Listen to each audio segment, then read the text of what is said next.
Yeah, We're live. yeah, we're live. Okay.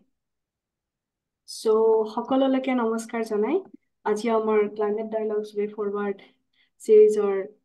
আজিৰ সেশনটো আৰম্ভ কৰিবলৈ লৈছো। আজি আমাৰ মাজত আছে শশাংক তালুকদাৰ আৰু সেশনটো আৰম্ভ কৰাৰ আগতে brief intro about Shashank. Shashank Talukdar is from Guwahati, Assam, and did his schooling at the Assam Jatiya Vidyalaya in Nunmati, Guwahati. He did his BSc in physics from B. Burwa College, Guwahati.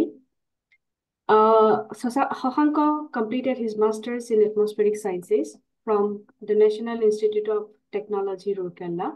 and worked as a junior research fellow at NIT Rourkela for 2 years. In 2023, he joined the University of Texas at Austin as a PhD student. His PhD research is on investigating the complex physical processes influencing land atmospheric interactions during extreme weather events. He recently had received an early career award from the Jackson School of Geosciences at UT Austin for his work related to heat domes. Apart from being a researcher, he also likes rock climbing and hiking. Welcome, Sasanko, for our session. Anyway, Yes. আৰু আজিৰ সেশনত আমি তোমাক পাই খুবেই ভাল পাইছো আৰু আজিৰ সেশনটো আমাৰ কাৰণে অকমান ইউনিক এইটো ক্ষেত্ৰত যে তুমি first year PhD student but you already had couple of peer reviewed publications আৰু তাৰ বাহিৰেও তোমাৰ পোষ্টাৰখন চাৰ্কুলেট কৰোঁতে আমি যিটো টেগলাইন দিছিলো যে তুমি এক্টিভলি নেশ্যনেল চিটিজেন চায়েন্সত চিটিজেন চায়েন্স কংগ্ৰেছতো পাৰ্টিচিপেট কৰিছিলা আৰু সম্ভৱ 2011ত নৰ্থ ডেকোটা ষ্টেট ইউনিভাৰ্চিটিয়ে অৰ্গেনাইজ কৰা ৱাটাৰ ৰিডিস্কভাৰ কনফাৰেন্সতো পাৰ্টিচিপেট কৰিছিলা and then you kept your title as a like from science fairs to science frontiers, which is like really interesting. So আজি আমাৰ মাজত তোমাক পাই কাৰণে আমি ভাবিছো আমাৰ সেশনটো যিসকল ষ্টুডেণ্টে চাব তেওঁলোকক খুবেই বেছি ভাল পাব আৰু উপকৃতও হ'ব আৰু গোটেই কথাখিনি আমি তেওঁলোকক মন কৰি কথাখিনি পাতিম সো আৰম্ভণিতে কিবা ক'বা নেকি তুমি এক দুই লাইন তেওঁলোকক উদ্দেশ্য কৰি পেলাই প্ৰথমতে মোক ধন্যবাদ মোক ইয়াতে আমন্ত্ৰণ কৰাৰ কাৰণে আৰু আপোনালোকে যিটো কাম কৰি আছে বহুত ভাল কাম কৰিছে মানে সেইটো এৱাৰনেছ আনিবৰ কাৰণে আমাৰ ফিল্ডৰ প্ৰতি এটমছফেৰিক চায়েন্স আৰু ক্লাইমেট চায়েন্সৰ ফিল্ডৰ প্ৰতি কাৰণ এতিয়া মই স্কুলত আছিলোঁ বা ইভেন মই কলেজত আছিলোঁ BSc কৰি থাকোঁতে তেতিয়া এইখন ফিল্ডৰ প্ৰতি মোৰ বহুত নলেজ নাছিল আৰু গম পোৱা নাছিলোঁ যে এনেকুৱা এখন ফিল্ড আছে য'ত কাম কৰিব পাৰি আপোনালোকে এইটো বহুত কাম কৰি আছে বহুত ধন্যবাদ thank you so much yes আৰু কোনোবাই হাত ৰেইজ কৰিছে যদি কিবা কুৱেশ্যন আছে অনুগ্ৰহ কৰি চেট বক্সত টাইপ কৰি দিয়ক সো ইয়েছ তো প্ৰথম কুৱেশ্যনটো শশাংক তোমাৰ PhD এটা আমি কমপ্লেক্স লাইন এটা দেখিছো ইন ইংলিছ তুমি সৰুকে অকমান ক'বা নেকি সৰলকে যে তোমাৰ PhD টো কিহৰ বিষয়ে সম্ভৱ খুব বেছি ডিটেইলত এতিয়া ডিছকাছ হোৱা নাই তুমি কোৰ্চৰকে কৰি আছা yes but still চ' মই এতিয়া যিহেতু প্ৰথম বছৰৰ ছাত্ৰ PhD চ' মই PhD-টো মানে মই ঠিক কৰিব চেষ্টা কৰিছোঁ যে মোৰ টপিকটো কেনেকুৱা হ'ব মেইনলি মোৰ যিটো গ্ৰুপ হয় ৰিচাৰ্চ গ্ৰুপ এই ৰিচাৰ্চ গ্ৰুপটোৰ ফ'কাছ হৈছে মানে মাটি আৰু বায়ুমণ্ডলৰ মাজত যিটো সম্পৰ্ক কেনেকুৱা ধৰণৰ সম্পৰ্ক হয় মাটিয়ে কেনেকৈ বতৰক এফেক্ট কৰিব পাৰে কাৰণ বতৰত যি আমাৰ বতৰৰ যিবিলাক পৰিঘটনা পাওঁ ধুমুহা বতাহ হওক বতাহ বৰষুণ সকলোতে জলীয় বাষ্পৰ মানে গুৰুত্বটো বহুত বেছি আৰু যেতিয়া আমি ধুমুহা বতাহ ধৰি লওক মাটিৰ ওপৰত দেখা পাম যিটো ওচৰে পাজৰে সাগৰ নাই সেইখিনি টাইমত সেই জলীয় বাষ্প মানে মাটিৰ পৰা অহা জলীয় বাষ্পৰ প্ৰভাৱটো বহুত বেছি হয় আৰু মানে ধুমুহা বতাহে হওক বা আনকি এতিয়া ৰিচেণ্টলি মই এটা কাম কৰিছিলো য'ত হিট ৱেভৰ ওপৰত কাম কৰিছিলো মানে গৰম যেতিয়া একেলগে বহুত দেৰিলৈকে গৰম পৰে সেই যিটো য'ত তাতে যিটো টেম্পাৰেচাৰ পাইছিলো মানে টেম্পাৰেচাৰ যেনেকুৱা মানে অনুভৱ কৰো আমি তাতেও জলীয় বাষ্পৰ বিশেষকে মাটিৰ পৰা অহা জলীয় বাষ্পৰ প্ৰভাৱ বহুত বেছি ত' মোৰ ফ'কাছটো সেনেকুৱাই হ'ব যে সেই মাটিৰ পৰা অহা জলীয় বাষ্পই কেনেকে বেলেগ বেলেগ ধৰণৰ এক্সট্ৰিম ৱেডাৰ ইভেণ্ট মানে বতৰ পৰিঘটনা যেনে ধুমুহা বতাহ হওক বা ঘূৰ্ণী বতাহ এনেকুৱা ধৰণৰ পৰিঘটনাবিলাকত কিমান বেছি এফেক্ট কৰে বা কেনেকে এফেক্ট কৰে মই মেইনলি ফিজিক্স ষ্টাডি কৰিম তাৰে কাৰণ মই যিহেতু পদাৰ্থ বিজ্ঞানৰ ছাত্ৰ ত' মই সেই ফিজিকেলি কেনেকুৱা ধৰণৰ মেকানিজিম তাৰ ভিতৰত কাম কৰিব পাৰে সেইটো বিষয়ে মই ষ্টাডি কৰিম ৰিচাৰ্চ কৰিম। য়েছ, গতিকে দেখাত তুমি যদিও টেক্সাছত PhD কৰি আছা, মোৰ লাগিছে তোমাৰ PhD অসমৰ লগতো বহুতখিনি লাইক কানেক্টেড হ'ব পাৰে, right? Since it is extremely হয় হয় relevant. নিশ্চয় নিশ্চয় নিশ্চয়। So তোমাৰ কেৰিয়াৰ পাথটো কেনেকুৱা? মানে তুমি ক'ৰ পৰা আৰম্ভ কৰিলা? মোৰ ক'ব গ'লে মোৰ আৰম্ভণি হৈছিল বিজ্ঞানৰ প্ৰতি যিটো মোৰ আকৰ্ষণ সেইটো আৰম্ভ মোৰ স্কুলতে হৈছিল আৰু সেইকাৰণে মই একচুৱেলি মোৰ টাইটেলটো এনেকে ৰাখিছো তোমাৰ টপটো কাৰণ মোৰ স্কুলতে এই মনটো বনিছিলে যে মই প্ৰথম কথা মই বিজ্ঞান বহুত ভাল পাইছিলো কিন্তু মই কেতিয়াও স্কুলত মানে টপ ষ্টুডেণ্টখিনিৰ ভিতৰত নাছিলো শীৰ্ষত নাছিলো কেতিয়াও ক্লাছত কিন্তু সাধাৰণ ষ্টুডেণ্টে আছিলো কিন্তু বিজ্ঞানৰ প্ৰতি মোৰ আকৰ্ষণ বহুত আছিল আৰু তাৰ ক্ষেত্ৰত মোৰ স্কুলখন যিখন অসম জাতীয় বিদ্যালয় তাৰেও সেই স্কুলৰ যিটো পৰিৱেশ সেইটোৱে মোক বহুত বেছি মানে এনকাৰেজ কৰিছিলে কাৰণ প্ৰথম কথা আমি তাতে হাতে কামে বিজ্ঞান কৰিব শিকিছিলো আহ, মানে নৰ্মেলি কিতাপত পঢ়াৰ লগতেও আমি আহ, বিজ্ঞানৰ পৰীক্ষা নিৰীক্ষাবিলাক হাতে কামে কৰিছিলো আৰু সদায় মানে প্ৰত্যেক সপ্তাহতে আমাৰ বিজ্ঞান চৰা বুলি ক্লাছ এটা হৈছিলে য'ত বেলেগ বেলেগ বিজ্ঞানৰ পৰিঘটনাবিলাক ডিছকাশ্যন কৰা হৈছিল আৰু আমাৰ স্কুলত বিজ্ঞান দিৱস অনুষ্ঠিত হৈছিল প্ৰত্যেক বছৰে ত' তাতে মই বহুতবাৰে প্ৰাইজ পাইছিলো একচুৱেলি আৰু সেইটোৱে মোক বহুত বেছি অনুপ্ৰাণিত কৰিছিল কাৰণ মই কেতিয়াও একচুৱেলি স্কুলত থাকোঁতে বিজ্ঞান দিৱসৰ বাহিৰে মই বেলেগ কেতিয়াও প্ৰাইজ পাই পোৱা নাই চ' যি প্ৰাইজ পাইছো তাতে বিজ্ঞান পৰীক্ষা কৰিয়ে পাইছো আৰু সেইবিলাকে মোক একচুৱেলি সৰুতে এনকাৰেজ কৰিছিল স্কুলত থাকোঁতে বিজ্ঞান পঢ়াৰ প্ৰতি বা গৱেষণা কৰাৰ প্ৰতি আৰু যেতিয়া মই অলপ ডাঙৰ হলো হাইস্কুল মানে ক্লাছ 8ত থাকোঁতে ৰাষ্ট্ৰীয় শিশু বিজ্ঞান সমাৰোহত জইন কৰি সুবিধা পালো য'ত সেইটো এটা ফাৰ্ষ্ট এটা মোৰ এক্সপিৰিয়েঞ্চ আছিলে য'ত মানে এটা দীঘলীয়া গৱেষণাৰ প্ৰচেছটো কেনেকুৱা হয় মানে দীঘলীয়া গৱেষণা কেনেকে কৰে কেনেকে প্ৰথমতে এটা সমস্যা ঠিক কৰি লয় তাৰপাছত ষ্টেপ বাই ষ্টেপ সৰু সৰুকে সেইটোৰ প্ৰতি ঠিক মানে সেইটো কেনেকে চল্ভ কৰিব লাগে তাৰ প্ৰতি আমি কাম কৰো তাৰপিছত কেনেকে প্ৰব্লেমবিলাক কেনেকে চল্ভ কৰে বিজ্ঞানৰ সেই মানে প্ৰচেছটো প্ৰথম শিকিছিলো তাতে তাৰপিছত ক্লাছ 10ত আৰু এটা সুবিধা পালো য'ত মানে আপুনি কৈছে অলৰেডি নৰ্থ ডেক'টা ষ্টেট ইউনিভাৰ্চিটিৰ পৰা এখন কৰ্মশালা পাতিছিলে ৱাটাৰ ৰিডিস্কভাৰ বুলি য'ত মানে কামটো এইখিনি মানে হাইস্কুল লেভেলৰ হিচাপৰে কাম আছিল যে মানে পানী পৰিষ্কাৰ কৰাৰ কেনেকুৱা ধৰণৰ বেলেগ বেলেগ উপায় থাকিব পাৰে তাৰ ওপৰত Yes. এটা গৱেষণা আছিলে কিন্তু সেইটোত জৰিয়তে মেইনলি কামটোতকেও গৱেষণা কৰাৰ যিটো আপোনাৰ টেকনিক কেনেকুৱা ষ্টেপ বাই ষ্টেপ কৰিব লাগে সেইটোৰ প্ৰতি মোৰ নলেজটো আহিছিল আৰু সেইকেইটা এক্সপিৰিয়েঞ্চে একচুৱেলি মোক ঠিক কৰাই দিছিলে সেই স্কুলত থাকোঁতে যে মই ডাঙৰ হৈ যিয়ে নকৰোঁ কিয় মানে বিজ্ঞানৰ গৱেষণা কৰিম সেইটো ঠিক মানে যেনেকে নহওক কিয় চ' সেইটো কাৰণে যেতিয়া সেই স্কুলতে মনটো বনিলে তাৰপিছত মই জীৱনৰ পিছত কেতিয়াবা যদি মোৰ মানে ষ্ট্ৰাগলো হৈছে মানে কিছুমান প্ৰব্লেমো আহিছে বা কেতিয়াবা মই পাৰা নাই যিমান ভালকে কৰিব লাগে কিন্তু সেইটোৱে মানে স্কুলৰ পৰা যিটো মনটো বনে সি মোক সেই মনটোৱে সদায় মানে মোক ঠেলি ৰাখিছে মানে ভালকে কাম কৰাৰ কাৰণে ত' সেইটো এটা ইম্পৰ্টেণ্ট তাৰপিছত মই ক'ব খোজো আৰু এটা ইম্পৰ্টেণ্ট কথা মই এতিয়া মেনশ্যন কৰিব লাগিব যেনেকে মই BSc পাছ কৰাৰ পিছত কেনেকে মই এই ফিল্ডখনলৈ আহিলো ত' মই ফিজিক্স পঢ়িলো অৱশ্যে স্কুলৰ পিছত BSc বি বৰুৱা কলেজৰ পৰা ফিজিক্স পঢ়িছো তাৰপিছত ফাইনেল ইয়াৰত আমাক ছাৰহঁতে কিছুমান মানে স্কুলতে প্ৰথম কথা মই স্কুলৰ কেইজনমান ছাৰৰ নাম ক'ব লাগিব যেনে পংকজ দত্ত ছাৰ তেখেতে মোক বহুত অনুপ্ৰাণিত কৰিছিল স্কুলত থাকোঁতে এনেকে কলেজত কেইজনমান ছাৰ আছিল যেনে হোমেশ্বৰ কাকতি ছাৰ দিগন্ত শৰ্মা ছাৰ তেখেতসকলে মোক অনুপ্ৰাণিত কৰিছিল ত' কলেজত মই যেতিয়া ফাইনেল ইয়াৰ আছিলো তেতিয়া আমাক ছাৰহঁতে অনুপ্ৰাণিত কৰিছিল যে এখন ভাল কলেজত MSc কৰা কাৰণ যদি ভাল কলেজত MSc কৰিবা তাতে প্ৰথম কথা ৰিচৰ্চেছ বিলাক বেছি মানে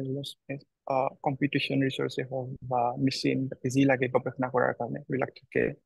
প্লাছ নেটৱৰ্কিংটো বহুত ভাল হয় যেনে আপোনাৰ বেলেগ বেলেগ পৃথিৱীৰ বেলেগ বেলেগ জাগাৰ মানুহৰ লগত তেখেতসকলৰ এটা কানেকশ্যন থাকে যাৰ দ্বাৰা মানে এটা ভাল নেটৱৰ্ক বনিব পাৰি ভাল গৱেষণা কৰিব পাৰি সেইকাৰণে ছাৰহঁতে কৈছিল যে বাহিৰত যাব মানে ভাল জেগাত যাব চেষ্টা কৰা ত' মই প্ৰথমবাৰ যেতিয়া তাৰ কাৰণে এটা উপায় আছিল যে JAM joint admission test for masters য'ৰ পৰা মানে IIT বা NITs বিলাকত MSc জইন কৰিব পাৰি।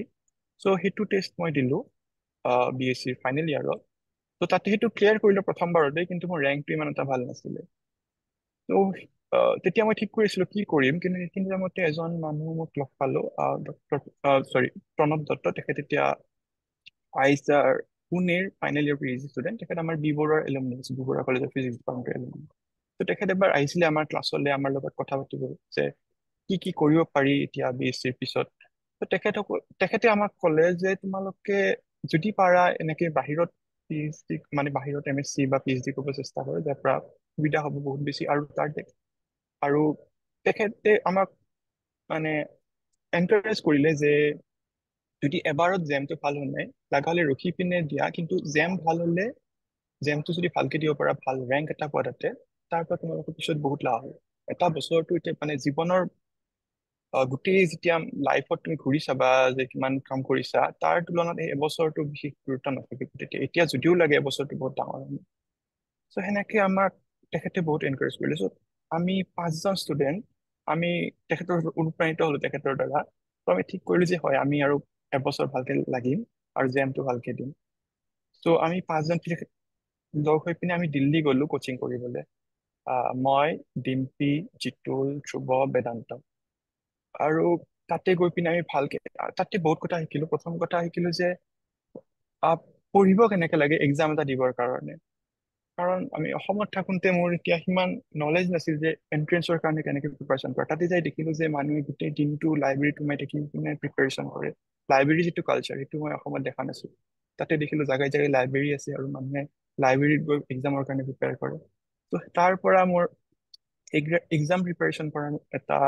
মাইণ্ডছেট এটা গঢ় ললো। আৰু এতিয়া যদি চাব যাওঁ, মই ঘূৰি চাওঁ, মানে জেম তাৰপিছত দিলো, জেম ভালো হ'ল। সেনেকে গোটেই কেইজনৰে, আমি 5জন গোটেই কেইজনৰে মানে অৱশ্যে এক্সামৰ কথা। চ' এদিনৰ এদিনৰ এক্সাম, চ' কাবাৰ বেছি ভাল হ'ব, কাবাৰ ইমান এটা নহ'ব, কিন্তু সেইটো ইমান এটা গুৰুত্ব নহয়। কিন্তু মই ভাবো যে সেই মাইণ্ডছেটটো যিটো আমি পালো, আমি 5জনে, সেইটো আমাৰ গোটেই কেইজনৰ কাৰণে দৰকাৰী হ'ল। মানে পিছত এতিয়া, কাৰণ এতিয়া যদি চাওঁ, আমি 5জনেই বহুত বহুত ভাল জেগাত আছো। ফৰ এক্সাম্পল জিতুল, সি IIT দিল্লীত পঢ়িলে MSc, তাৰপিছত এতিয়া সি জাৰ্মানীত মেক্স প্লাংক ইনষ্টিটিউটত PhD কৰি আছে। ডিম্পি আছে টেকনিকেল ইউনিভাৰ্চিটি অফ ভিয়েনাত। মই আছো ইউনিভাৰ্চিটি অফ অষ্টিন। ধ্ৰুৱ আছে ইউনিভাৰ্চিটি অফ এক্সটাৰ, সিও একচুৱেলি এতিয়া অ'চেন চাইন্সত কাম কৰি আছে। বেদান্ত, সি এতিয়া ভাৰততে আছে, হায়দৰাবাদ ইউনিভাৰ্চিটি আছে, কিন্তু সি প্ৰাইম মিনিষ্টাৰ ৰিচাৰ্চ ফেলোশ্বিপ লৈ কাম কৰি আছে, যিটো মানে ভাৰতৰ চবতকে প্ৰেষ্টিজিয়াছ মানে ফেলোশ্বিপ হয় PhD কৰাৰ কাৰণে। চ' মই ভাবো যে এই এক্সপিৰিয়েঞ্চ খিনিয়ে, কেনেকে পঢ়িব লাগে, কেনেকে এক্সাম ক্ৰেক কৰিব লাগে, বা সেই কষ্ট কেনেকে কৰিব লাগে, সেইখিনি আমাক গোটেই কেইজনে সহায় কৰিলে। তাৰপিছত সেনেকে জেম ক্লিয়াৰ কৰি মই গ'লো NIT ৰাউৰকেলাত, এটমছফেৰিক চায়েন্স ললো।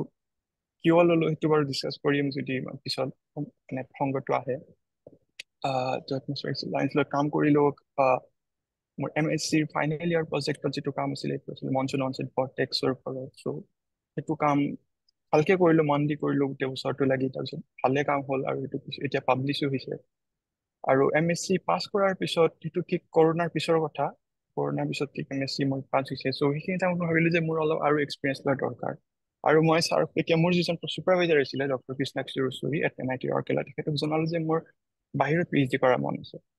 ত' তেখেতে ক'লে ঠিক আছে। তেখেতৰ ওচৰত এটা প্ৰজেক্ট আছিলে। তেখেতে ক'লে ঠিক আছে, তুমি ইয়াতে এতিয়া প্ৰজেক্ট ফেল' হিচাপে জইন কৰিব পাৰা, আৰু তুমি এক্সপিৰিয়েঞ্চ পাবা, আৰু তাৰ পৰা তোমাৰ বাহিৰত যোৱাৰ সুবিধা হ'ব। চ' মই তেতিয়া সেইকাৰণে তেখেতৰ আণ্ডাৰতে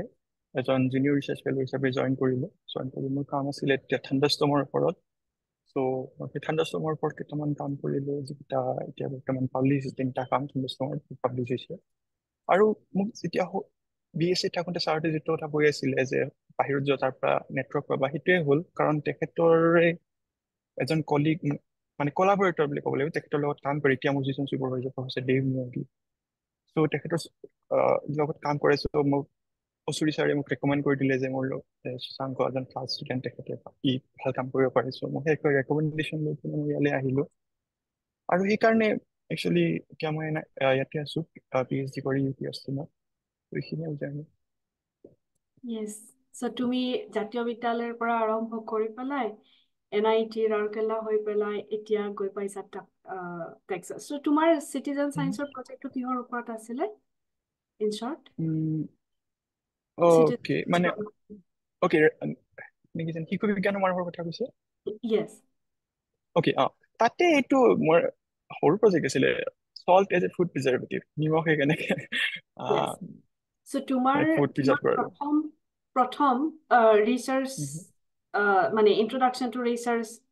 সেই প্ৰজেক্টৰ থ্ৰু যে salt as a food preservative তাৰ পৰা একজেক্টলি আৰম্ভ হৈ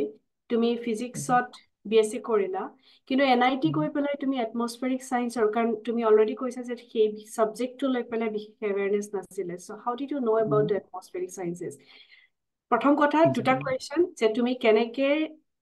এটমস্ফেৰিক চায়েন্সেছত মাষ্টাৰ্ছ কৰিবলৈ কোনে তোমাক ইনস্পায়াৰ কৰিলে আৰু দ্বিতীয়তে সেই কৰ্চটোত কি আছিলে অ'কে চ' প্ৰথম কথা যেতিয়া মোৰ জেমটো ক্লিয়াৰ হ'ল আৰু মই চালো মোৰ এতিয়া হাতত অপশ্যন কি আছে নহয় প্ৰথমতে মই ক'ব লাগিব যে মই যেতিয়া BSc কৰি আছিলো তেতিয়া মই ক্লাছিকেল মেকানিক্স বহুত ভাল পাইছিলোঁ মানে যিবিলাক বস্তু মানে ক্লাছিকেল মেকানিক্স মানে এনেকুৱা হ'ব যে গতি বল বা আধান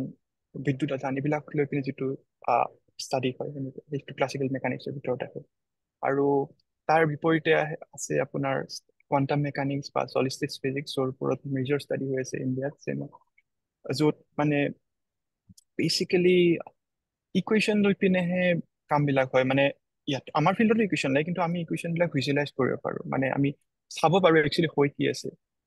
আৰু এটা ইনটিউশ্যন বনাব পাৰি মানে চিন্তা কৰিব পাৰি যে ফিজিকেলি চিন্তা কৰিব পাৰি যে বস্তু এটাৰ ওপৰত যদি বল লাগে এটা ডাইৰেকশ্যনত ধৰি লওক সেই বস্তুটোৱে কোনটো ডাইৰেকশ্যনত গতি কৰিব বা সেনেকুৱা ধৰণৰ কথাবিলাক আমি ফিজিকেলি বস্তুবিলাক ভিজুৱেলাইজ কৰিব পাৰোঁ কিন্তু যদি কোৱাণ্টাম মেকানিক্স হওক বা চলিড ষ্টেট ফিজিক্স হওক য'ত মানে মেইনলি টেকনিকটো হ'ল যে ইকুৱেশ্যনৰ ওপৰত বেছি ডমিনেণ্ট মানে ডিপেণ্ডেণ্ট আমি ইকুৱেশ্যন বিলাক জানো ফিজিকেল ইকুৱেশ্যনখিনি আছে ইকুৱেশ্যনখিনি চল্ভ কৰিম চল্ভ কৰি পিনে তাৰ পিছত যিটো ৰিজাল্ট পায় তাৰ ওপৰত এটা ফিজিকেল ইনটিউশ্যন বনাব চেষ্টা কৰে যিটো মই অলপমান কঠিন পাইছিলোঁ মোৰ কাৰণে চ' মই যিহেতু ক্লাছিকেল মেকানিক্স ভাল পাইছিলোঁ প্লাছ মই প্ৰগ্ৰামিং কৰি ভাল পাইছিলোঁ মানে এলগৰিথম বনাই প্ৰব্লেম চল্ভ কৰি সেইটো ভাল পাইছিলোঁ কিন্তু তেতিয়াও মই জনা নাছিলোঁ যে এটমস্ফেৰিক চায়েন্স আছে ফিল্ডখনৰ বিষয়ে ইমান এটা নলেজ নাছিল চ' মই সেইখিনি টাইমত মই ভাবিছিলোঁ যে মই এষ্ট্ৰনমি কৰিম বাৰু সেইটো এটা চিমিলাৰ টাইপৰ টপিক মানে চিমিলাৰ স্কিল লাগে যিটো ফিল্ডত কিন্তু যেতিয়া মই জেম ক্লিয়াৰ হ'ল তাৰপিছত মই অলপ ভাবিলোঁ চিন্তা কৰিলোঁ যে এতিয়া মই কি কৰিব পাৰোঁ মই চালোঁ অপশ্যনখিনি প্ৰথম কথা এষ্ট্ৰনমিৰ কাৰণে যদি কৰিব যাওঁ বহুত লিমিটেড নাম্বাৰ অফ ইনষ্টিটিউট আছে যেনে ভাল কেইখনমান ইনষ্টিটিউটতে ভাল কাম হৈছে TIFR হওক বা টপ IIT কেইখনত বাকী আপোনাৰ NIT বা কেইখনমান টপ IIT বাদ দি বাকী IIT বিলাকত ইমান বেছি এষ্ট্ৰফিজিক্সৰ কাম বিশেষ নাই কিন্তু মেইনলি চলিড ষ্টেট ফিজিক্সৰ ওপৰত গোটেই ভাৰততে কাম হৈ আছে যিটো মই কৰিব খোজা নাছিলোঁ তেতিয়া মোৰ সেনেকে বিচাৰোঁতে মই এটমস্ফেৰিক চায়েন্স টপিকটো দেখা পালোঁ যিটো NIT ৰাউৰকেলা আৰু IIT ভুৱনেশ্বৰত আছিলে আৰু যেতিয়া মই সেইটো ফিল্ডৰ বিষয়ে জানি অলপ পঢ়ি দেখিলোঁ যে এইটো একজেক্টলি মানে মোৰ কাৰণে বনাই কাৰণ তাতে আমি ক্লাছিকেল মেকানিক্সখিনিয়ে ইউজ হয় যেনে ফ্লুইড ডাইনামিক্স হওক কেনেকে আল্টিমেটলি বায়ুমণ্ডলটো এটা জলীয় চৰি তৰল পদাৰ্থ ত' সেই তৰল পদাৰ্থই কেনেকে ইণ্টাৰেক্ট কৰে বেলেগ বেলেগ ফৰ্চৰ লগত থাৰ্মোডাইনামিক্সখিনি লাগে তাতে আৰু তাত এইটো ফিল্ডত কম্পিউটাৰৰ এপ্লিকেশ্যন বহুত বেছি আমি কম্পিউটাৰ কোডিং হওক এলগৰিথম ডিজাইন ইয়াৰো প্ৰভাৱ বহুত বেছি ত' মই দেখিলোঁ এইটো ফিল্ড মোৰ কাৰণে একদম চুইটেবল ত' মই সেনেকে এই ফিল্ডটো জইন কৰাটো ঠিক কৰিলোঁ তাৰপিছত NIT ৰাউৰকেলা এইটো বহুত ভাল এক্সপিৰিয়েঞ্চ আছিলে প্ৰথম কথা মই যেতিয়া জইন কৰিছোঁ তেতিয়া এটমস্ফেৰিক চায়েন্স ফিল্ডত কাম কৰা 4জন প্ৰফেচাৰ আছিলে কিন্তু এতিয়া বাঢ়ি 6জন হৈছে চ' 6জন প্ৰফেচাৰ তাতে আছে যি আমাৰ ফিল্ডত কাম কৰিছোঁ এতিয়া আৰু বহুত ভাল হৈছে ত' তাতে একদম ফাউণ্ডেশ্যনৰ পৰা শিকায় যে একদম ফিজিক্স অফ এটমস্ফিয়াৰ ডাইনামিক্স অফ এটমস্ফিয়াৰ চ' মানে কি পদাৰ্থ বিজ্ঞান মানে বায়ুমণ্ডলৰ পদাৰ্থ বিজ্ঞান কেনেকুৱা হয় চ' সেইখিনিৰ পৰা আৰম্ভ কৰি এডভান্স লেভেলৰ কোচিং যেনেকে মডেলিং বিষয়ে আমি ডিছকাছ কৰিব পাৰোঁ যদি কোনোবা ইণ্টাৰেষ্টেড হয় যে মানে কম্পিউটাৰ এটাৰ ভিতৰত আমি বায়ুমণ্ডলৰ সেইখিনি ইণ্টাৰেকশ্যন কাৰণ আমি এতিয়া সৰুতে এক্সপেৰিমেণ্ট কৰিছিলোঁ বেলেগ বেলেগ বস্তুৰ লগত মানে বিজ্ঞান পৰীক্ষা কৰিছিলোঁ পেণ্ডুলাম হওক বা বেলেগ কিবা আমি বিজ্ঞানৰ পৰীক্ষাত জানিবৰ কাৰণে আমি সৰুকে এক্সপেৰিমেণ্ট কৰিছোঁ কিন্তু বায়ুমণ্ডলৰ লগত আমি সেনেকে এক্সপেৰিমেণ্ট কৰিব নোৱাৰোঁ কাৰণ বায়ুমণ্ডলখন গোটেই পৃথিৱীত এটাই বায়ুমণ্ডল আছে আৰু এতিয়া লাৰ্জ স্কেলত সেনেকে বিজ্ঞান পৰীক্ষা কৰি চোৱাটো বহুত বেছি সহজ নহয় ত' লাৰ্জ স্কেল চ' তাৰ কাৰণে আমি কৰোঁ কি বায়ুমণ্ডলখনক আমি কম্পিউটাৰৰ ভিতৰত তাক চিমুলেট কৰিব চেষ্টা কৰোঁ চিমুলেট মানে কি আহ সহজ ভাষাত ক'ব গ'লে কেনেকে একজেক্টলি মানে আমি জানো বায়ুমণ্ডলখনৰ কেনেকুৱা ধৰণৰ পদাৰ্থ বিজ্ঞানে কাম কৰে সেই পদাৰ্থ বিজ্ঞানখিনিক আমি কম্পিউটাৰ কডিঙৰ দি কম্পিউটাৰত আহ, চলাব চেষ্টা কৰোঁ মানে এনেকে যদি কিবা এটা ফ'ৰ্চ ধৰি লওক এটা ঘূৰ্ণী বতাহ আহি আছে সেই ঘূৰ্ণী বতাহটো এতিয়া কোনফালে যাব সেইবিলাক চাবৰ কাৰণে বা যদি ধৰি লওক মোৰ ফিল্ডৰ পৰাই যদি চাওঁ বা মাটিত যদি জলীয় বাষ্প বেছি আছে তাৰ দ্বাৰা ঘূৰ্ণী বতাহৰ বা বৰষুণৰ কিমান এফেক্ট হ'ব যদি বায়ু জলীয় বাষ্প বেছি আছে বৰষুণ কম হ'ব নে বেছি হ'ব কম থাকিলে কম বৰষুণ কেনেকে এফেক্ট হ'ব চ' সেনেকুৱা ধৰণৰ কথাবিলাক কম্পিউটাৰৰ ভিতৰত কৰি চাব পাৰি যাক মডেলিং বুলি কয় সেইবিলাক বিষয় সেইবিলাকো আমাক শিকোৱা গৈছিলে তাতে তাতে কামি কৰাও শিকোৱা গৈছিলে প্ৰেক্টিকেলি কেনেকে মডেল লাৰ্ণ কৰে প্লাছ থিয়ৰী ত' মই ভাবো তাৰ পৰাই মোৰ ফাউণ্ডেশ্যনটো বনিছে কাৰণ যিহেতু মই প্ৰথমতে এই ফিল্ডখনৰ বিষয়ে নলেজ ইমান নাছিলে চ' যি কিছু এটমছফেৰিক চায়েন্সৰ বিষয়ে এন আই টিৰ অৰ্থ Right. Uh, it's a kind of accidental landing, probably. Exactly, exactly. Yeah. Uh, Shashank, hi. Mhm, Uh, right. আমার chatted একটা question আছে. Could you share the input Mhm, on the relationship between atmospheric sciences and coding? তুমি already কলাই, mhm, just mhm. because আমি question এটা পাইছো, তুমি যদি আৰু অকমান add কৰিব খোজা কৰিব পাৰা। নাই এইটোৱে মানে কথাটো হ'ল মই ক'লোৱে যিহেতু আমি বিজ্ঞান পৰীক্ষাবিলাক এটমছফেৰিকৰ মানে ধৰি লওক এতিয়া ডাঙৰ স্কেলৰ যিবিলাক ৱেডাৰ ইভেণ্ট থাকে বায়ুমণ্ডলৰ ইভেণ্ট থাকে বতাহ বৰষুণ যিটো আপোনাৰ 10ৰ পৰা এটলিষ্ট 10 কিলোমিটাৰ বা তাতকে বেছি হয় কেতিয়াবা 100 কিলোমিটাৰ ডাঙৰ এটা ৰিজনৰ হয় একেলগে এটা ইভেণ্ট বা তাতকেও ডাঙৰ ইভেণ্ট থাকে ট্ৰপিকেল চাইক্লন অসমীয়াত আই ডোন্ট নো ঘূৰ্ণী বতাহ বুলিয়ে ক'ম কিন্তু আই থিংক ঘূৰ্ণী বতাহ মানে যি নহয় ট্ৰপিকেল চাইক্লন যিটো 500 কিলোমিটাৰ বা ইমান ডাঙৰ এটা ৰেডিয়াছত সি কাম কৰে চ' ইমান ডাঙৰ ডাঙৰ এতিয়া বায়ুমণ্ডলৰ পৰিঘটনাবিলাক হয় সেইবিলাকৰ লগত আমি একচুৱেলি এক্সপেৰিয়েঞ্চ কৰাটো বহুত টান চ' সেইকাৰণে তাক আমি কম্পিউটাৰৰ ভিতৰত আহ, চেষ্টা কৰোঁ মানে চলাবলৈ এতিয়া তাক কেনেকে কম্পিউটাৰৰ ভিতৰত ভৰাম তাৰ কাৰণে আমাক কডিং লাগিব ত' আমি ফিজিক্সৰ যিখিনি ইকুৱেশ্যন জানো যিবিলাক আমি পৰিঘটনা জানো তেনে নিউটনৰ ল হওক ধৰি লওক একদম চিম্পল নিউটনছ ল আমি যদি বস্তু এটাৰ ওপৰত বল প্ৰয়োগ কৰোঁ বস্তুটোৱে সেইটো এটা ডাইৰেকশ্যনত গতি কৰিব চ' সেনেকুৱা সেই ফিজিক্সৰ ইকুৱেশ্যনখিনি আমি কম্পিউটাৰত মানে কডিঙৰ জৰিয়তে কম্পিউটাৰক শিকাওঁ সেনেকে ক'ব পাৰি যে কম্পিউটাৰক আমি শিকাওঁ যে কেনেকে ফিজিক্সখিনি কেনেকে কাম কৰে আৰু তেতিয়া কম্পিউটাৰে সেই বস্তুখিনি শিকি লৈ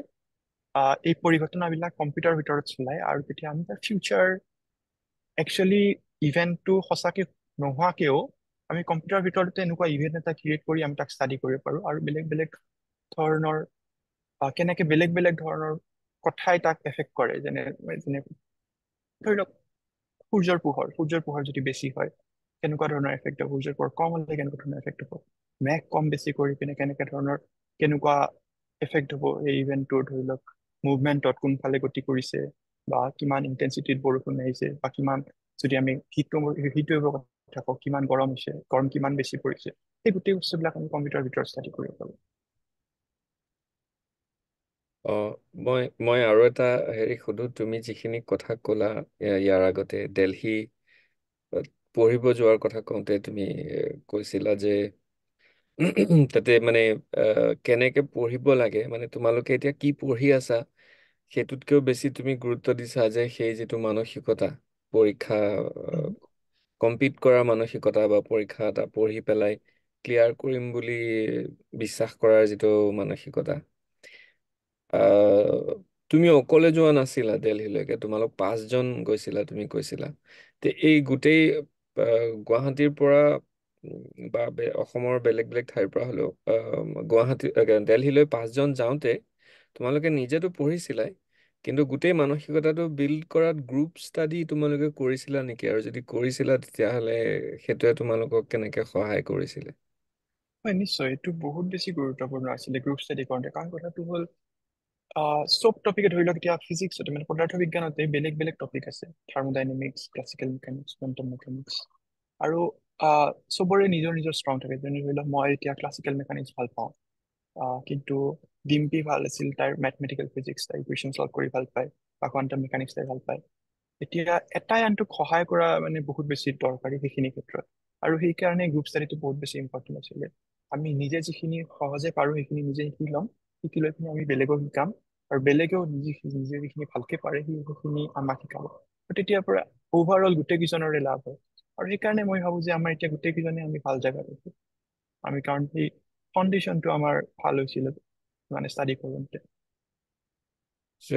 এইখিনিতে মই আৰু এটা অকমান হেৰি ইছ্যু সুধো আমাৰ তাত যিহেতু নেকি মানে নিজে প্ৰথম হোৱা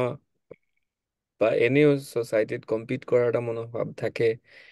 কোঅপাৰেশ্যন আৰু কম্পিটিশ্যন এই দুটা বস্তু তোমালোকে কেনেকে বেলেঞ্চ কৰিছিলা কাৰণ তোমালোক পাঁচজনে কোঅপাৰেট কৰিছিলা ইজনে সিজনক এট দ্য ছেইম টাইম তোমালোক পাঁচজনে ইজনে সিজনৰ কম্পিটিটৰো আছিলা হয় যিহেতু কিন্তু নেকি কথাটো হ'ল আমি এনেকে ভাবিছিলো যে আমি পাঁচজনৰ মাজত কম্পিটিশ্যন কৰি বিশেষ এটা লাভ নাই কাৰণ সেই পৰীক্ষাটো গোটেই ভাৰতৰ মানুহে দিছে আৰু সেই এটা পৰীক্ষাতে প্ৰায় 15,000 ষ্টুডেণ্টে দিয়ে এই 15,000 ষ্টুডেণ্টে কম্পিট কৰিব তাতে আমি যদি পাঁচজনৰ মাজতে কম্পিট কৰি এটাই আনটোক মানে পজিটিভ হলে বহুত ভাল কথা কেতিয়া পজিটিভ হয় কিন্তু কিছুমান ক্ষেত্ৰত দেখা যায় যে নিগেটিভ হৈ যায় যে নিজে আগুৱাই যোৱাতকৈ বেলেগক কেনেকে পিছলে টানি আনি পিনে মানে কেতিয়াবা সেনেকুৱা দেখা যায় যে বেলেগক দুই ধৰণে আগ যাব পাৰি এজন নিজে ভাল কৰি এজন বেলেগক টানি আনি পিছলে কিন্তু কথাটো হ'ল সেনেকে কম্পিট কৰাতকে আমি এজনে এজনক সহায় কৰি আমি গোটেই কেইজনে আগবাঢ়ি গলো কাৰণ আমাৰ কম্পিটিশ্যনে কি পাঁচজনৰ মাজত একচুৱেলি চাব গ'লে কম্পিটিশ্যন নাই কম্পিটিশ্যন আছে 15,000 ষ্টুডেণ্ট গোটেই ভাৰতৰ আৰু আমাৰ মাজত ত' সেই সেনেকে একচুৱেলি চাব গ'লে কোঅপাৰেশ্যনৰ মূল্য বহুত বেছি জাষ্ট অভাৰঅল কম্পিট কৰাতকে Right. So I saw you are putting you five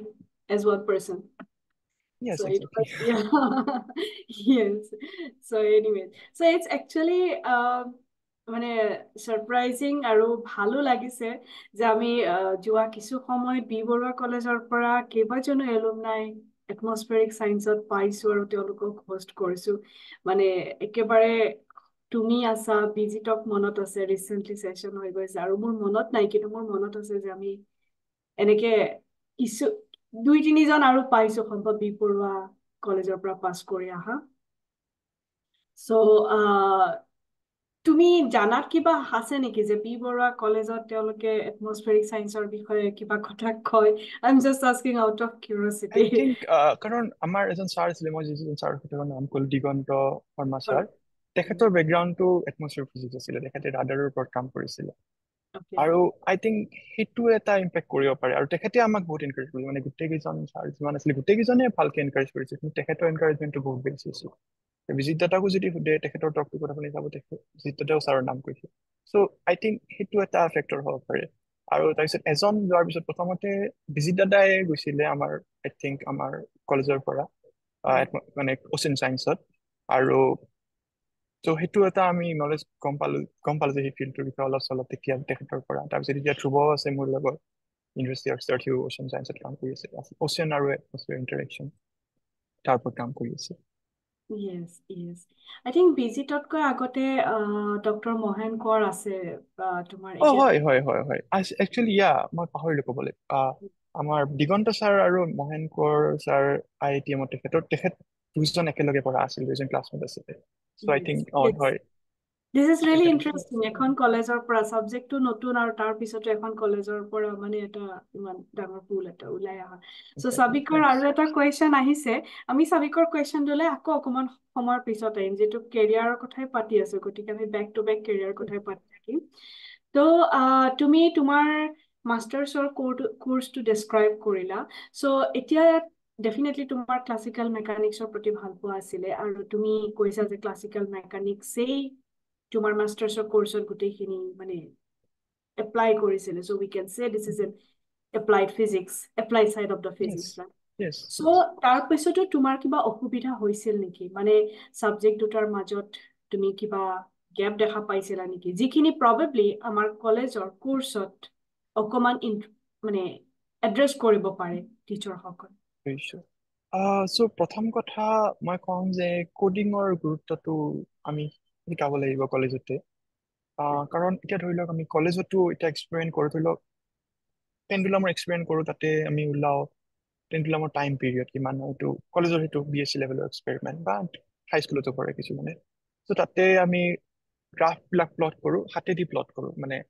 গ্ৰাফত হাতেদি প্ৰথমতে পইণ্ট এটা লৈ হাতেদি গ্ৰাফখন প্লট কৰিব যাওঁ। কিন্তু সেই কামটো কম্পিউটাৰতে কৰিব পাৰি, মানে কোডিং কৰি পিনে। প্ৰথম কথা, কম্পিউটাৰত কৰিলে যেতিয়া হাতেদি আমি প্লট কৰো চবৰে গ্ৰাফখন বেলেগ বেলেগ হ'ব, এটা ছেম ডাটাৰ কাৰণে, কাৰণ হাতেদি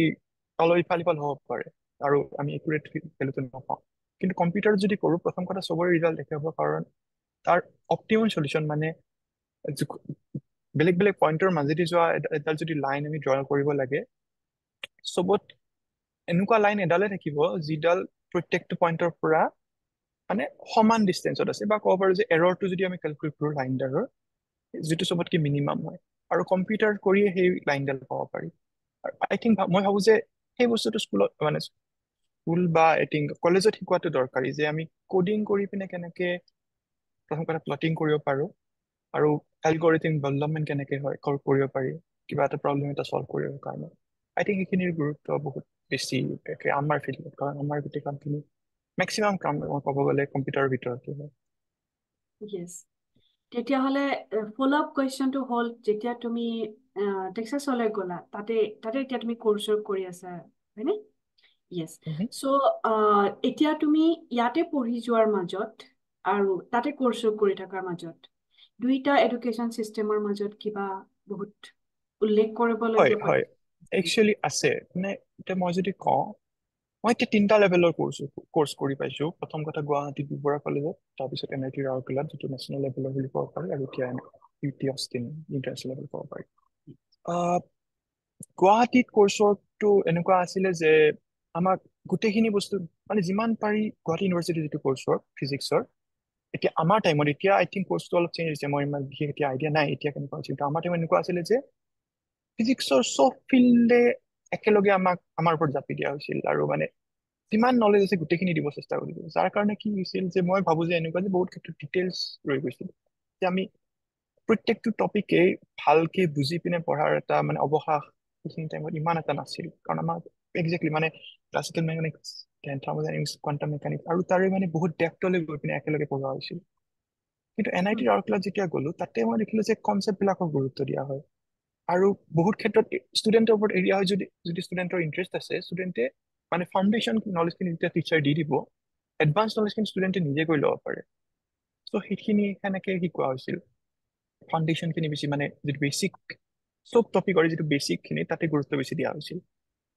আৰু এতিয়া যেতিয়া ইণ্টাৰনেশ্যনেল লেভেল, মানে UT অষ্টিনত চাওঁ, ইয়াৰে কৰ্চৰ বিলাক বহুতেই বেলেগ। ইয়াতে হয় কেনেকুৱা যে একদম বৰ্তমান যিবিলাক ৰিচাৰ্চ চলি আছে তাৰ ওপৰত শিকোৱা হয়, আৰু ৰাদাৰ দেন মানে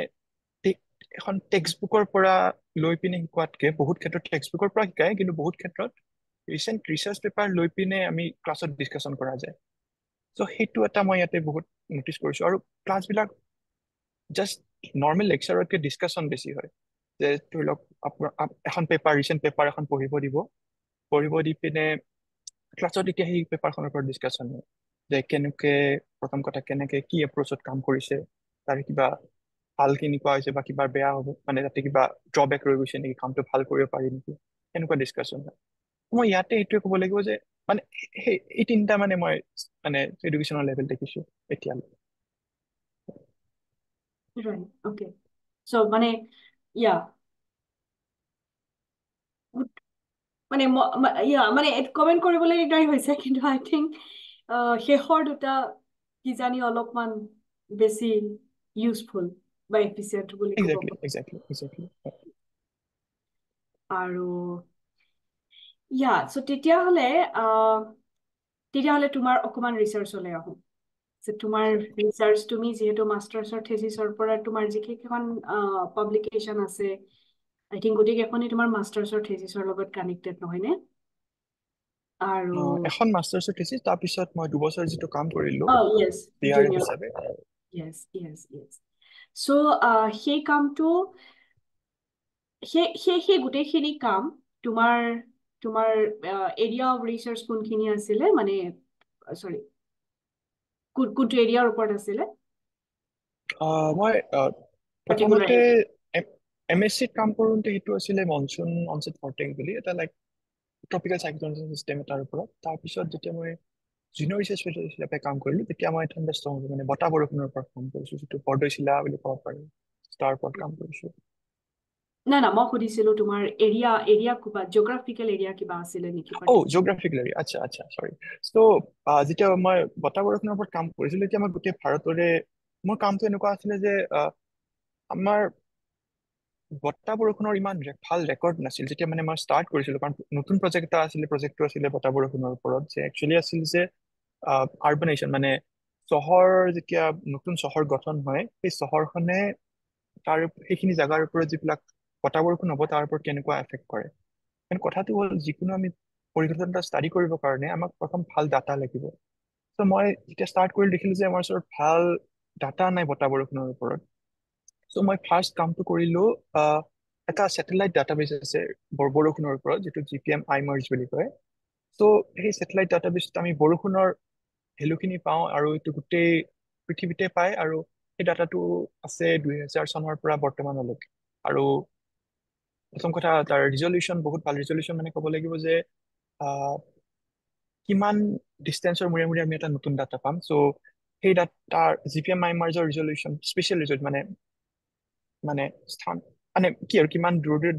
ডাটা পাম সেইটো হৈছে 10 কিলোমিটাৰ মানে 10 কিলোমিটাৰ মূৰে আমি নতুন ডাটা পাওঁ আৰু যাৰ কাৰণে মানে সৰু স্কেলৰ ইভেন্টখিনি তাতে ভালকে কেপচাৰ হয় মানে যদিও লাগিব যে 10 কিলোমিটাৰ বহুত ডাঙৰ এটা দূৰত্ব কিন্তু যেতিয়া আমি বায়ুমণ্ডলৰ কথা কম 10 কিলোমিটাৰ আচলতে সৰু মানে চ' সেইকাৰণে সেইটো এটা ভাল ডাটা আছে সেই বৰষুণৰ ডাটাটো লৈ পিনে মই তাৰ পৰা বতাহ বৰষুণৰ ডাটাটো এক্সট্ৰেক্ট কৰিব চেষ্টা কৰিছো মানে গোটেই ভাৰতৰ কাৰণে এটা মই থাণ্ডাৰষ্টৰ্মৰ ডাটাবেছ বনাইছো য'ত আহ, মানে 2000 চনৰ পৰা 2021 চনলৈকে ইমানখিনি থাণ্ডাৰষ্টৰ্ম ৰেকৰ্ড দিছিল গোটেইখিনি এটা ডাটাবেছত আহিছিলে আৰু তাক লৈ পিনে সেই ডাটাবেছটো লৈ তাৰপিছত মই জেনেৰেল প্ৰপাৰ্টি মানে কেনেকুৱা বেলেগ জেগাৰ থাণ্ডাৰষ্টৰ্ম বেলেগ জেগাৰ বতাহ বৰষুণৰ মাজত কেনেকুৱা পাৰ্থক্য আছে বা কেনেকুৱা চিমিলাৰিটি আছে কেনেকুৱা ক্ষেত্ৰত একে হয় সেই বস্তুটো মই ষ্টাডি কৰিছিলো আৰু সেইটোৱে আছিল মোৰ মেইন ষ্টাডি আৰু সেই ডাটাবেছটো এতিয়া বৰ্তমান বাকী মোৰ লেবত বেলেগ মানুহে ইউজ কৰি আছে যিহেতু আমি এটা ডাটাবেছ পাই গলো বতাহ বৰষুণৰ এতিয়া আমি সেই ডাটাবেছটো লৈ পিনে বেলেগ পৰিঘটনা ষ্টাডি কৰিব পাৰো চ' এতিয়া সেইটো বৰ্তমান ইউজ হৈ আছে আমাৰ লেবত অকে আৰু এখন তোমাৰ পেপাৰ দেখিছো প্ৰি মনচুন থাণ্ডাৰষ্টৰ্মৰ ওপৰত অভাৰ ইষ্টাৰ্ণ হয় ইণ্ডিয়া হয় তুমি এইটোৱে okay I I see think with your সেইটো thumb. বুজিছো চ' থাণ্ডাৰষ্টৰ্মৰ প্ৰতি মোৰ কাম আছে যিটো ইষ্টাৰ্ণ ইণ্ডিয়া আছিলে চ' সেই কামটোত আমি আহ, এটা টেকনিক আছে একচুৱেলি মোৰ দুখন পেপাৰ আছে থাণ্ডাৰষ্টৰ্মৰ ইষ্টাৰ্ণ ইণ্ডিয়াৰ থাণ্ডাৰষ্টৰ্মৰ ওপৰত এখনত আমি কাম চাইছিলো যে লেণ্ড কভাৰ বুলি এটা বস্তু আছে মই অসমীয়াত এক্সপ্লেইন কৰিবৰ কাৰণে এনেকুৱা হ'ব যে মাটিৰ ওপৰত প্ৰথম কথা কেনেকুৱা বস্তু আছে মানে ধৰি লওক কোনোবা এটা জেগাত জংঘল আছে কোনোবা এটা জেগাত চহৰ আছে ক'ৰবাত মানে মানুহৰ ঘৰ আছে বহুত ওখ বিল্ডিং আছে ক'ৰবাত সৰু ঘৰ আছে সেই গোটেই বস্তুখিনিয়ে মানে সেনেকুৱা সেই বেলেগ ধৰণৰ কথাখিনিয়ে মানে বতাহ বৰষুণক কেনেকে এফেক্ট কৰিব পাৰে যদি আমি এটা এখন চহৰ আছে সেই চহৰখনত যদি সেইখিনি জেগাত যদি চহৰ নাথাকি এখন জংঘল থাকিলে হাবি বন থাকিলে তেতিয়াহ'লে সেইখিনি জেগাত আহা বতাহ বৰষুণ বেলেগ হ'ল হয় নেকি এই কথাটো আমি তাতে এখন পেপাৰ ষ্টাডি কৰিছিলো য'ত আমি আহ, যিটোক মানে লেণ্ড কভাৰ বুলি কয় একজেক্টলি মানে মাটিৰ ওপৰত থকা বেলেগ বস্তুবিলাক সেইখিনি চেঞ্জ কৰি পিনে চাইছিলো যে তাৰ ইম্পেক্ট কেনেকুৱা হয় আৰু এখন পেপাৰত এটা টেকনিক আছে ডাটা এচিমুলেশ্যন বুলি কয় এইটো মানে কি ছেটেলাইট এগেইন এই দুইটাই মডেল ষ্টাডি যে মই অলপমান ডিছক্ৰাইব কৰিছো মডেল কি হয় মানে কম্পিউটাৰৰ ভিতৰত আমি বায়ুমণ্ডল পৰিঘটনাবিলাক চিমুলেট কৰো মানে বায়ু পৰিঘটনাবিলাক কম্পিউটাৰৰ ভিতৰত চলাই চাওঁ কেনেকুৱা হয় ত' তাতে সেই সেনেকুৱা মডেলত আৰম্ভণিৰ যিটো কণ্ডিশ্যন এইটো বহুত ইম্পৰ্টেণ্ট কাৰণ এতিয়া মানে অলপ বিস্তৃতভাৱে ক'ব গ'লে এটা কেওছ থিয়ৰী বুলি এটা থিয়ৰী আছে যি মানে আমাৰ বায়ুমণ্ডলৰ চিষ্টেম বিলাকৰ কাৰণে বহুত গুৰুত্বপূৰ্ণ যি কয় যে এটা যদি বহুত কমপ্লেক্স চিষ্টেম থাকে তাতে ইনিচিয়েল কণ্ডিশ্যন মানে আৰম্ভণিৰ পইণ্টটো যদি অলপো বেলেগ হয় সেই অকণমান ডিফাৰেঞ্চৰ কাৰণেও যিটো ফাইনেল আমি পইণ্ট পাম মানে সেই চিষ্টেমটো মানে ইভল্ভ হয় টাইমৰ লগত ইভল্ভ হয় যিটো ফাইনেল পইণ্ট পাম এইটো বহুত বেছি বেলেগ হৈ যাব পাৰে even for a small initial difference মানে সৰু এটা ডিফাৰেঞ্চৰ কাৰণেও ত' তাৰ কাৰণে আমাৰ যিটো মডেলতো আৰম্ভণিৰ পইণ্টটো বহুত বেছি গুৰুত্বপূৰ্ণ আৰু এইটো বহুত এতিয়া মডেলত যেতিয়া আমি বতাহ বৰষুণ এটা চিমুলেট কৰিম বা ফিউচাৰ প্ৰেডিক্ট কৰিব যাম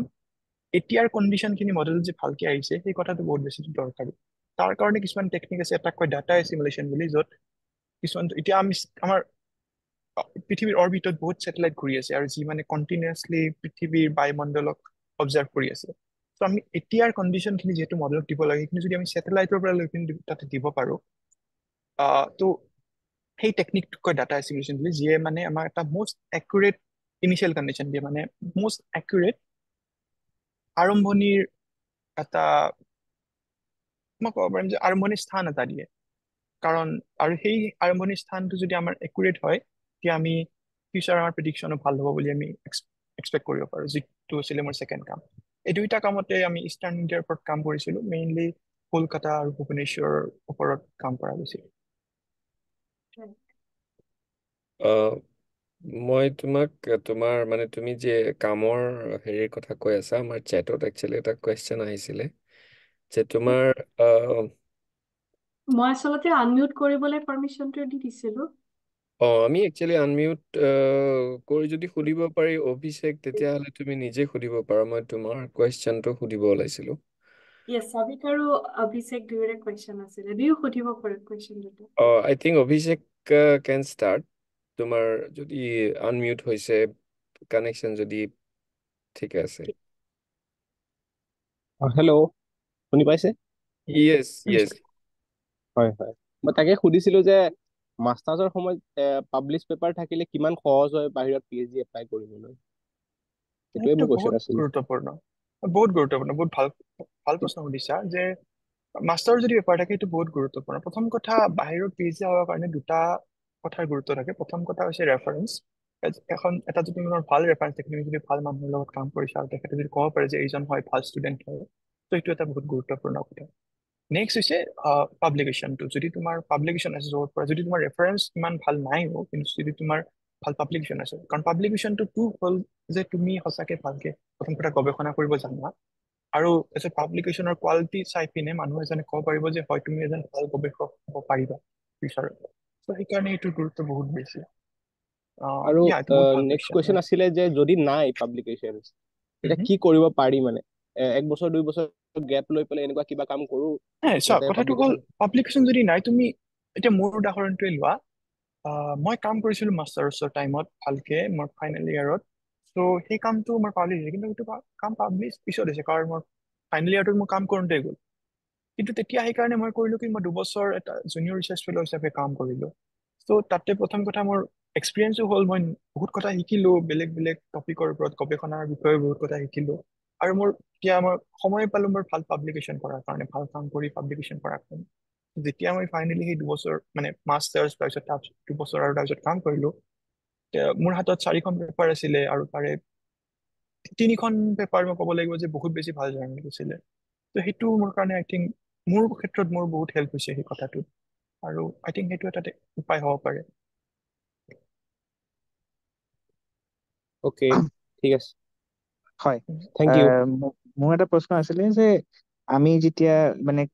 বহুত কথা শুনো যে যোনখিনি যোনসকল ল'ৰা ছোৱালী অসমৰ পৰা যায় বা ভাৰতৰ পৰা যায় বেলেগ বেলেগ থাৰ্ড ৱৰ্ল্ড কাণ্ট্ৰিজৰ পৰা যায় তাহাঁতি ৰেচিজিমৰ মানে ফেচ কৰে বহুত ইছ্যুজ তো তেনেকুৱা আপুনি কিবা ফেচ কৰিছে নেকি বা যদি কৰিছ কি কৰিব পাৰি কাৰণ এইটো মানে বহুতৰ মাজত মানে প্ৰশ্ন এটা থাকে যদি বাহিৰলৈ পঢ়ি যোৱা আগতে হ'ব পাৰে নে এনেকুৱা কিবা চিটুৱেশ্যন আহিব পাৰে নেকি তো সেইটো বস্তু অলপ জানিছো আই থিংক মইতো এতিয়ালৈকে পাৰ্চনেলি একো ফেচ কৰা নাই আৰু সেইটো আই থিংক ডিপেণ্ড কৰিব বেলেগ বেলেগ জেগাৰ ওপৰত আৰু কিন্তু কথাটো মই যদি কওঁ যে একাডেমিক ক্ষেত্ৰত মোৰ মতে মানে এতিয়া মই বাৰু মোৰ এক্সপিৰিয়েঞ্চৰ ক'ব লাগিব কিন্তু মই ভাবো যে ইমান বেছি একাডেমিক্সত এটলিষ্ট নাই কাৰণ একাডেমিক্সত যিখিনি মানুহ আছে চব পঢ়া লিখা মানুহ হয় আৰু জানা মানুহ হয় ত' তাৰ মাজত ৰেচিজিম পোৱাটো আই থিংক বহুত ৰেয়াৰ মইতো ফেচ কৰা নাই এতিয়ালৈকে আৰু তুমি যেতিয়া আহিবা বাহিৰত পঢ়িব আহিবা তুমি মেইনলি ইউনিভাৰ্চিটি এটা এনভাইৰনমেণ্টৰ ভিতৰত থাকিবা আৰু তাতে আই থিংক ৰেচিজিম ইমান বেছি ফেচ নকৰা আৰু মইতো এতিয়ালৈকে কৰা নাই কিন্তু কেতিয়াবা তুমি ধৰ ফুৰিব গ'লা ক'ৰবাৰ বাহিৰৰ জেগাত গ'লা মানে অলপ আওহতীয়া জেগাত গ'লা তাতে তুমি ফেচ কৰিব পাৰা চ' তাৰ কাৰণে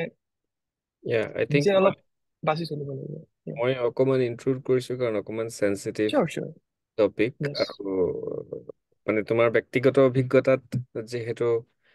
তুমি ফেচ কৰা নাই য়েছ য়েছ জেনেৰেলাইজ কৰাটো অকমান ভুল হ'ব একজেক্টলি একজেক্টলি একজেক্টলি একজেক্টলি মই আচলতে এইখিনিতে চাবিকৰ কাৰণে মানে আৰু সকলো ষ্টুডেণ্টৰ কাৰণে যিটো কথা এড কৰিব খুজিছো সেইটো হ'ল যে বাহিৰৰ ইনষ্টিটিউটবিলাকত যিটো বস্তু দেখিছো প্ৰবেবলি তোমাৰ তাতো থাকিব শশাংক যে তেওঁলোকৰ এজন এথিক্সৰ প্ৰফেচৰ বুলি কয় ন বা অম্বাডছমেন বুলি কয় য়েছ যোনে এনেকুৱা যিকোনো ধৰণৰ ডিছপুট মানে তুমি কিবা ডিছক্ৰিমিনেশ্যনৰ সন্মুখীন হৈছা তোমাৰ লগত কিবা মানে জাষ্টিচ হোৱা নাই তোমাক কোনোবাই হেৰেছ কৰিছে there could be different issues ন বহুত সময়ত এনেকুৱা ইনফৰমেশ্যনবিলাক নাথাকে কাৰণে কি হয় আমাৰ ষ্টুডেণ্টবিলাকৰ হেৰেছমেণ্ট হ'লেও তেওঁলোকে আগবাঢ়ি নাযায় কিন্তু বাহিৰৰ প্ৰায়বিলাক ইউনিভাৰ্চিটি বা ইনষ্টিটিউটতে এজন অফিচাৰ থাকে যোনে ডেডিকেটেডলি সেই কথাবিলাক ডিল কৰে তেওঁলোকৰ বেলেগ বেলেগ সময়ত বেলেগ বেলেগ নাম হয় গতিকে সেই এটা পাৰ্টিকুলাৰ ডিপাৰ্টমেণ্ট বা পাৰ্টিকুলাৰ এজন অফিচাৰ থাকে চ' দেয়াৰ ইজ এ চিষ্টেম য'ত তুমি এটা কমপ্লেইন লঞ্চ কৰিব পাৰা ইভেন এনেকুৱাও হ'ব পাৰে যে তোমাৰ বহুত ক্ষেত্ৰত কি হয় ইণ্ডিয়ান চিষ্টেমৰ পৰা যেতিয়া যায় আই থিংক চেঞ্চিটিভ হ'লেও আমি অকণমানটো পাতিব পাৰোঁ যে বহুত ক্ষেত্ৰত কি হয় আমি ইণ্ডিয়ান চিষ্টেমৰ পৰা যাওঁ আমি Indian ষ্টুডেণ্টবিলাক we are একাষ্টম two প্ৰফেচাৰ্ছ bullies বা এবিউজ বুলি যিটো কথা কওঁ দৈনিক গালি শুনি থকা বা এনেকুৱা ধৰণৰ বা এটা ঠাট্টা মস্কৰা শুনা ধৰণৰ কথাবিলাকৰ লগত আমি ভাৰতীয় ষ্টুডেণ্টবিলাক নৰ্মেলি একাষ্টমড হয় আৰু আমাৰ এটা চিষ্টেম নাই য'ত আমি কমপ্লেইন কৰিব পাৰোঁ আজি এতিয়া যদি কিবা সলনি হৈছে নাজানো মোৰ সময়টো নাছিলে গতিকে কিন্তু বাহিৰত তেনেকুৱাও যদি কিবা ঘটনা ঘটে তোমাৰ যদি ফিল হয় যে তোমাৰ প্ৰফেচাৰজনে তোমাৰ বাউণ্ডেৰীটো ক্ৰছ কৰিছে তোমাক ইনচাল্ট কৰিছে তোমাৰ লগত এবিউজ এটা হৈছে বুলি এটা হৈছে you can lodge a complaint আৰু প্ৰফেচাৰ তুমি আৰু সেই অফিচাৰজন বহি এটা ট্ৰায়েংগলত বহি তিনিও এটা ৰেচপেক্টফুলি চিটুৱেশ্যনটো চল্ভ কৰা যায় য'ত কোনো এটা বেড ফেইথ নাথাকে তোমাৰো ৰিলেশ্যন প্ৰফেশ্যনেল ৰিলেশ্যনটো মেইনটেইন হয় চ' য়েছ আই থিংক সেইটো এটা ইম্পৰ্টেণ্ট পইণ্ট মানে আমাৰ ষ্টুডেণ্টবিলাকে জানাটো চ' য়েছ So I think you got your answer, but ইয়া থেংক ইউ একজেক্টলি বাবু আপুনি বহুত ভাল কথা কৈছে মানে ইয়াতেও সেনেকে মই যেতিয়া জইন কৰিছিলো ফাৰ্ষ্টতে এটা অৰিয়েণ্টেশ্যন হয় তাতে আমাক এইবিলাক গোটেই ইনফৰমেশ্যন দিয়া যায় yes, যে আমাৰ ইয়াতে এজন গ্ৰেজুৱেট কোঅৰ্ডিনেটৰ আছে তেখেতৰ লগত তেনেকুৱা চব কথাত যোগাযোগ কৰিব পাৰি yes. So Sabik has another question for you. Sabik, তুমি পঢ়ি দিবানে? হয় মোৰ আৰু এটা কুৱেশ্যন আছিলে যেতিয়া আপুনি ক'লে যেতিয়া আপুনি দিল্লীলৈ আহিছিলে দিল্লী আপুনি 5জন লগৰ একেলগে আহিছিলে তো সেই চাৰ্কেলটো আপুনি কেনেকে বিচাৰি পালে মানে আমি বহুত সময় হয় যে আমি এটা ভাল চাৰ্কেল বিচাৰি নাপাওঁ আৰু বহুত ক্ষেত্ৰত এনেকুৱাও হয় যে এনেকুৱা এটা চাৰ্কেল পাওঁ যে আমি বেলেগলৈ গুচি যাওঁ তো সেইটো সময়ত অ'কে এনেকুৱা ভাল চাৰ্কেল এটা বিচৰা কেনেকে মানে আমি পাৰিম মানে মই কম এইটো লাক বহুত মেটাৰ কৰে দিয়কচোন হয় কিন্তু কথাটো হ'ল তুমি যেনেকুৱা হবা তোমাৰ বন্ধুবিলাকো সাধাৰণতে সেনেকুৱাই হ'ব চ' তুমি তোমাৰ যদি বিজ্ঞানত ইণ্টাৰেষ্ট আছে তোমাৰ লগত এনেকুৱা মানুহ আহিব যাৰ বিজ্ঞানত ইণ্টাৰেষ্ট আছে ধৰি ললা আৰু মানে বেলেগ মানুহৰ লগত মানে তোমাৰ মানে সেইটো আই থিংক মই দেখিছো এনেকুৱা হয় লাক মেটাৰ কৰে আমাৰ ভাল লাক আছিলে যে আমি 5জন সেনেকে পালো যাৰ মানে গোটেই 5জনৰে এনেকুৱাটো মন আছিলে গৱেষণা কৰাৰ কিন্তু কথাটো হ'ল তাতে যদি 2জনো ষ্টুডেণ্ট আছে মই দেখো যে এটা গ্ৰুপত যিয়ে চাইন্স ভাল পায় মষ্ট প্ৰবাবলি সেই 2জন একেলগে থাকিব প্ৰথম কথা লাকি হ'ব লাগিব যে গোটেই সেই 2জন ষ্টুডেণ্ট এটলিষ্ট থাকিব লাগিব কিন্তু সেইখিনি যদি হয় আই থিংক বাকীখিনি নিজে ঠিক হৈ যায় okay thank U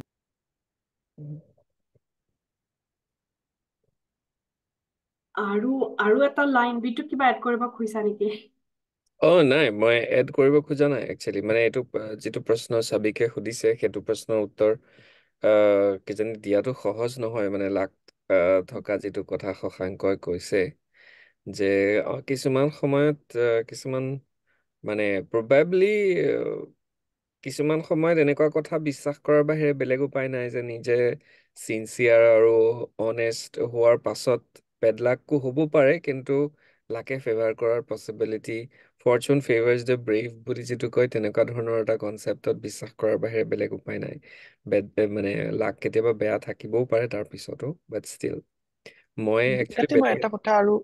yeah, okay না দাদা কওক sure নাই নাই নাই মানে মোৰ এটা জাষ্ট মাইণ্ডত কথা আহিলে যে আহ, এখন মই কনফাৰেঞ্চ এটেণ্ড কৰিছিলো, তাতে স্পীকাৰজনে কৈছিলে যে মানে মানে এনেকুৱা কুৱেশ্যন আছিলে যে স্পীকাৰজনলে, তেখেত আছিল নাছাৰ চাইণ্টিষ্ট, ত' তেখেতলে এটা কুৱেশ্যন আছিলে ষ্টুডেণ্ট এজনৰ যে কেনেকে যাব পাৰি, মানে কেনেকে নাছা যাব পাৰি চাইণ্টিষ্ট হৈ পিনে, হ'ব চাইণ্টিষ্ট হৈ পিনে। চ' তেখেতৰ ফাৰ্ষ্ট উত্তৰটো আছিলে বি লাকি। কিন্তু কথাটো হ'ল, কিন্তু তাৰপিছত তেখেতে এক্সপ্লেইন কৰিছিল তাৰ মিনিংটো কি বি লাকি, যে অবভিয়াছলি লাক লাগিব, কিন্তু আমি লাকটো নিজে বনাব পাৰো। কথাটো এনেকে ভাবিব পাৰা যে লটাৰী এখন আছে, লটাৰী টিকট জিকাটো বহুত টান, কিন্তু তুমি যদি লটাৰীৰ আধা টিকট কিনি লোৱা,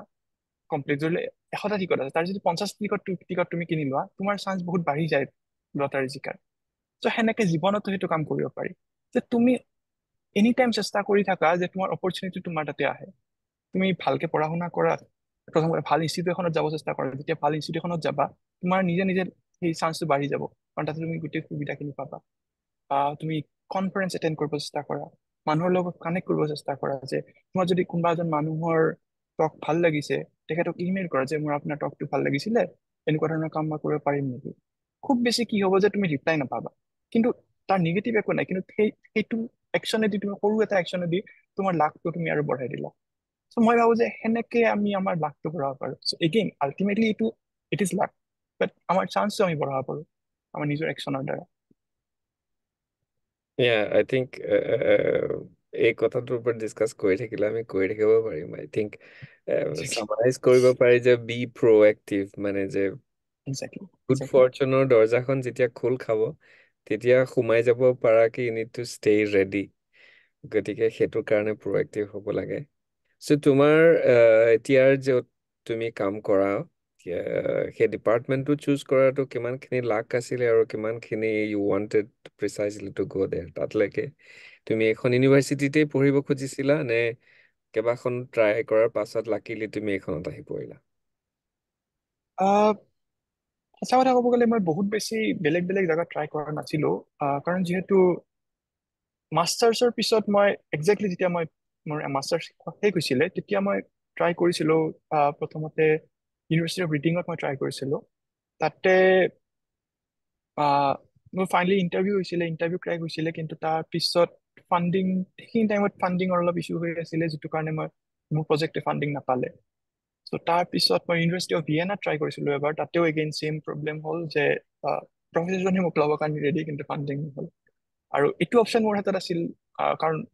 মানে প্ৰফেচৰ দেৱ নিয়োগী মোৰ প্ৰিভিয়াছ প্ৰফেচৰজনৰ লগত তেখেতক জানে আৰু তেখেতৰ লগত কাম কৰে, চ' তেখেতৰ ৰেকমেণ্ডেশ্যনটো আছিল।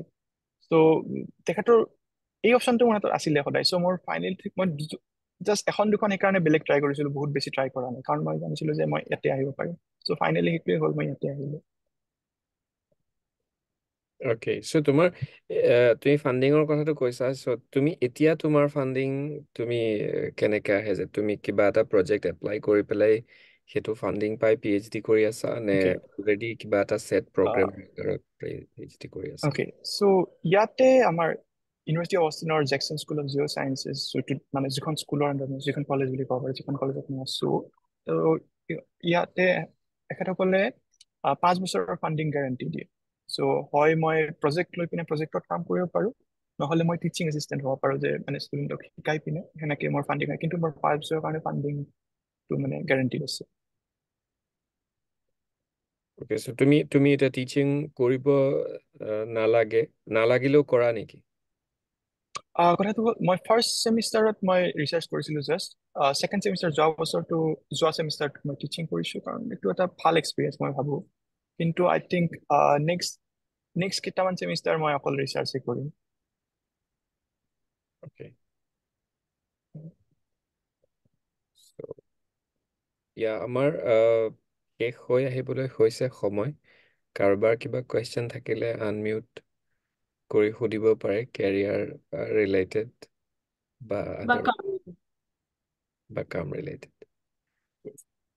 তো শশাংক, আমি যিহেতু চাবিকৰ কুৱেশ্যনটোৰ পৰা ৰাইট চাৰ্কলটো মানে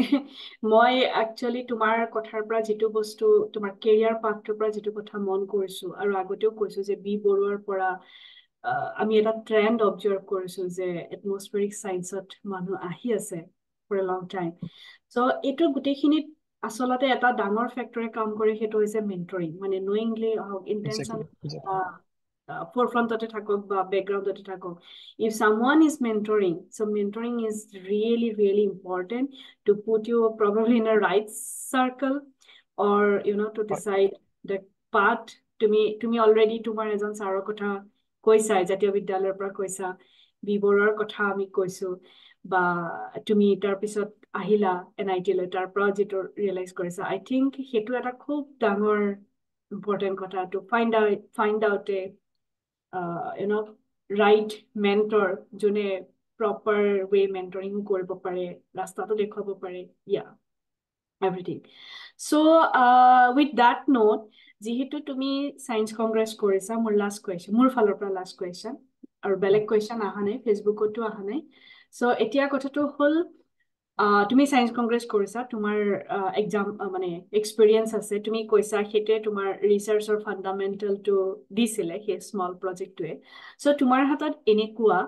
প্ৰজেক্ট আছে নেকি, যিহেতু আমাৰ ছেশ্যনটো Okay. এৱেৰনেছৰ কাৰণেও হয়, স্কুল হয় ষ্টুডেণ্টৰ কাৰণে, টিচাৰ্ছৰ কাৰণে, এনেকুৱা সৰু প্ৰজেক্ট আছে নেকি এটমছফেৰিক চায়েন্স ৰিলেটেড, হয় যিয়ে স্কুল বা আণ্ডাৰ গ্ৰেড ষ্টুডেণ্টে কৰিব পাৰে, ছায়েন্স কংগ্ৰেছত দিব পাৰে, তেনেকুৱা ধৰণৰ কিবা ইণ্টাৰেষ্টিং? মই ক'ব পাৰিম যে যিহেতু মই ডাটা ছেটটোৰ কথা কওঁ, যিটো মই বতাহ বৰষুণৰ ডাটা ছেট বনাইছিলোঁ, থাণ্ডাৰষ্টৰ্মৰ ডাটা ছেট, তাতে অসমৰ বা নৰ্থ ইষ্ট ৰিজনৰো ভালেখিনি ডাটা আছে। চ' এতিয়া যদি ষ্টুডেণ্ট এটাই জাষ্ট চিম্পল কিছুমান এনালাইচিছ শিকি লয়, যেনে ধৰি লওক এক্সেলতে হ'ব পাৰে, চিম্পল মাইক্ৰ'ছফ্ট এক্সেলতে কেনেকৈ প্লট কৰে, আৰু মোৰ যিখিনি ডাটা সেইখিনি এক্সেল ডাটা, এতিয়া মানে তাতে 3টা ইনফৰমেশ্যন আছে, লংগিটিউড, লেটিটিউড আৰু টাইম। আৰু সেই টাইমত প্ৰথম মানে স্থানৰ এটা ইনফৰমেশ্যন আছে, য'ত লংগিটিউড লেটিটিউড দিয়া যায়, য'ত টাইম ইনফৰমেশ্যনটো আছে, আৰু সেইখিনি টাইমত বৰষুণ কিমান হৈছিলে সেইটো ইনফৰমেশ্যন আছে। সেই ইনফৰমেশ্যনখিনি গোটেই নৰ্থ ইষ্ট ৰিজনৰ কাৰণে আছে। এতিয়া চিম্পল যদি এনালিচিছ টেকনিক শিকিলো, এক্সেল একদম চিম্পল এক্সেল হ'ব পাৰে, বা যোনবাই যদি ইচ্ছা কৰে, মানে কলেজ লেভেলৰ যদি আণ্ডাৰ গ্ৰেড ষ্টুডেণ্ট হয়, তেখেতসকলে সাধাৰণ পাইথনো শিকিব পাৰে, কাৰণ আজিকালি কোনো ৰিচোৰ্চৰ অভাৱ নাই। ইউটিউবতো বহুত হাজাৰ ভিডিঅ' আছে, যিহেতু একদম বেচিক লেভেলৰ পৰা পাইথন শিকায়। সেইখিনি শিকি লৈ পিনে বহুত কিবা কিবি এনালিচিছ অসমৰ কাৰণে কৰিব পাৰি, যেনে